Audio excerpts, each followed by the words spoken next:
아우구스트의 삶은 우리에게 이렇게 조언한다. 만약 당신이 아이를 훌륭하게 키우고 싶다면 부모 그늘에서만 빛나는 아이가 되기보다는 세상이라는 넓은 곳에서 태양보다 빛나는 아이가 되게 하라. 밝은 빛 안에서도 유독 빛나서 누구도 그냥 지나칠 수 없는 찬란한 사람으로 키워라. 자식을 사랑하지 않는 부모는 없다. 그래서 모든 아이는 부모의 그늘에서 빛난다. 문제는 태양 앞에 섰을 때다. 세기의 지성 괴테도 실패한 자녀 교육에 성공하기 위해서는 아이가 누구보다 빛나는 삶을 살게 하기 위해서는 어떤 마음가짐과 방법으로 접근해야 할까? 왜 수신제가 치국 평천하인가? 한국 사람이라면 수신제가 치국 평천하를 다들 알 것이다. 몸과 마음을 닦아 수양하고 집안을 가지런히 한 다음에야 나라를 다스리고 천하를 평정한다라는 의미로 공자의 손자인 자사가 지은 대학에 나오는 글이다. 많은 학자와 작가가 인문학의 기본은 결국 수신제가 치국 평천하라며 그 의미를 강조한다.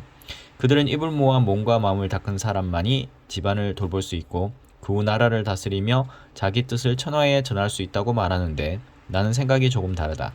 수신과 제가 치국을 이룬 사람만이 평천하 단계에 도달할 수 있는 게 아니라 모두 동시에 하나로 이루어져야 한다. 수신제가 치국 평천하는 어느 하나도 홀로 설 수 없다.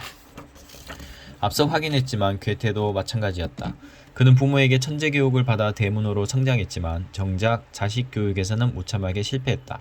모든 게 완벽했지만 재가에 소홀했기 때문이다. 또 수신을 제대로 못해서 최고의 자리에서 내려오기도 하고 치국을 완벽하게 하지 못해 평천하의 뜻을 펼치지 못하는 사람도 있다. 자녀 교육은 더욱 수신제가 치국 평천하의 동시성이 중요하다. 자녀와 부모가 모두 몸과 마음을 닦아 수양하고 집안을 가지런히 다스릴 수 있어야 한다. 자녀 홀로 수신과 평천하를 하는 게 아니라 자녀와 부모가 함께 세상의 중심에 바로 서야 한다. 그게 바로 이 책이 지향하는 길로 어떤 상황에서도 절대 흔들리지 않는 튼튼하고 위대한 가정을 만드는 것이 이 책의 목표다.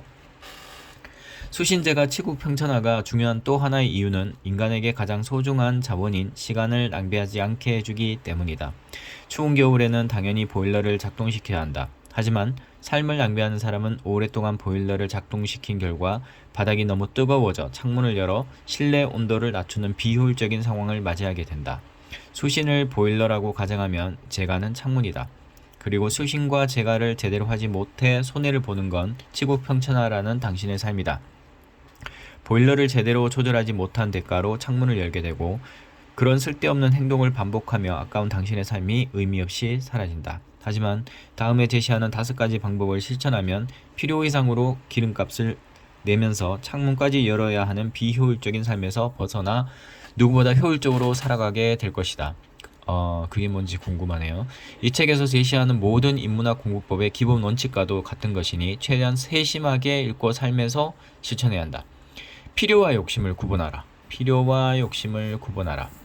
현명한 선택은 삶의 중심을 잡아주는 역할을 한다. 그런 삶을 살기 위해서는 무언가를 선택할 때마다 이게 정말 필요한 것인가? 라는 질문을 던져야 한다. 이게 정말 필요한 것인가? 바로 답이 나오지 않으면 욕심일 가능성이 높다. 바로 답이 나오지 않으면 욕심일 가능성이 높다. 목이 마른 사람에게 물이 필요한가라고 물으면 질문이 끝나기도 전에 정말 필요합니다 라는 답이 나온다. 하지만 욕심은 대답하는 속도를 느리게 한다. 절실하지 않기 때문이다. 가장 절실할 때 그것을 하라. 그게 욕심에서 벗어나는 가장 좋은 방법이다. 가장 절실할 때 그것을 하라. 그게 욕심에서 벗어나는 가장 좋은 방법이다.